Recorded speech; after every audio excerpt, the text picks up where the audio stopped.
පොඩි ගමනක් යන අතරතුරේ පොඩ්ඩක් නතර කරලාවත් එක්ක කතා කරන්න හිතුණා. ඔයාට මේ වෙද්දි ඇවිල්ලා තියෙන ප්‍රශ්න අභියෝග ඔය කියන කාරණා ටිකත් එක මේක නෑවෙත් ඉඳලා තියෙන්න බෑ. ඔයාට මම කියන්න යන කාරණේ හරියටම තේරුම් ගන්න. ඔයාගේ ලයිෆ් එකේ ඔයාට කැමති අයත් ඉන්නවා අකමැති අයත් ඉන්නවා. රයිට්?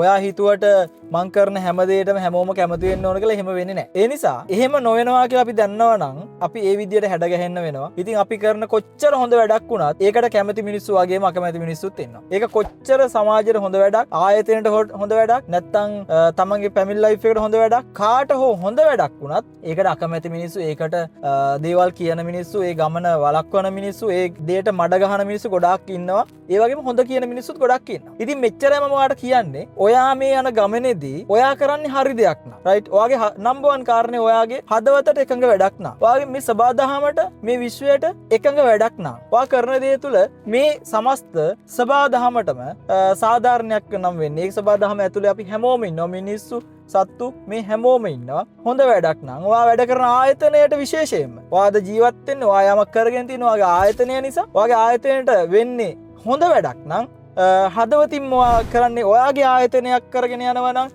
ඔයාගේ ආයතනයට නම් මේ වේදේ කරන්නේ, ඒකෙන් වෙන්නේ හොඳ ප්‍රතිඵලයක් නම්, ආයතනයේ ක්‍රෙඩිබිලිටි එකට, ආයතනයේ පැවැත්මන හොඳ දෙයක් නම්, සහ මේ යන ගමනේදී ඔයාට අනිත් වෙන කිසිම කාරණයක් ඔයාට අදාළ වෙන්නේ නැහැ. ඔයා වැඩේ කරන්න. අර වෙලාවට එපා වෙලා අනේ මොකටද මම මෙහෙම කරන්නේ කියලා හිතෙච්ච අවස්ථා ඇවිල්ලා නොතිබෙන්නත් බෑ. ඒ නිසා අනිත් කාරණේ තමයි ඔයා කාර්යාලයක නම් නැත්තම් පිරිසක් එක්ක නම් වැඩ කරන්නේ, ඒ පිරිස අතර හැමෝම ඔයා කරන දේට කැමති වගේ පෙන්නනවා සමහර අය. හැබැයි එහෙම ඒ වැඩේට සමහරට එකතුත් වෙනවා. එකතු වෙලා සමහර විට ඔයා අවබෝධයෙන් වැඩ කටයුතු කරන්න, ඒ එකට ඉන්න ගමන් මේ වැඩේ මගාරවන්න නැත්තම් මේ වැඩේ නොවන තැනට වැඩ කරන්න එතන එකටම ඉඳන් වැඩ කරන අවස්ථා තියෙනවා. ඉතින් ඔයා පරිස්සම් වෙන්න. එහෙම අයත් ඉන්නවා. එහෙම දේවලුත් එන්න පුළුවන්, ගල්මුල් පෙහරත් එන්න පුළුවන් කියලා හිතලා වැඩ කටයුතු ටික කරගෙන යන්න වාගේ ලයිෆ් එකේ ඔයා හරි පරිස්සම් වෙන්න වෙනවා. මම කියන්නේ එක දෙයයි, අර ගල්මුල් පෙහර අස්සේ, මඩ පෙහර අස්සේ ඔයාගේ ගමන නවත්තන්න එපා. එහෙම වුණොත් ඔයා ෆේල් වෙනවා. ඔයා අන්නට මං කතා කරපු කාරණා ටිකට එකඟව නම් යන්නේ,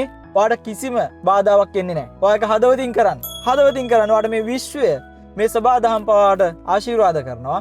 ඉතින් මං කියන්නේ එක මැසේජ් එකයි මං ඔයාට දෙන්නේ. ඔයාට කැමති මිනිස්සු වගේම අකමැති මිනිස්සුත් ඉන්නවා කියලා මතක තියාගෙන වැඩ කරන්න. හැමෝගෙම කැමැත්ත බලාපොරොත්තු වෙන්න එපා. ඔයා හදවතින් දෙන දේ 100% දෙන්න. ගුරු මුස්ටියෙන් තොරව දෙන්න. ඔයාට හරියනවා හිතා ගන්න බැරි විදියට. ඔයාට හරියනවා හිතා ගන්න බැරි විදියට. ජය වේවා.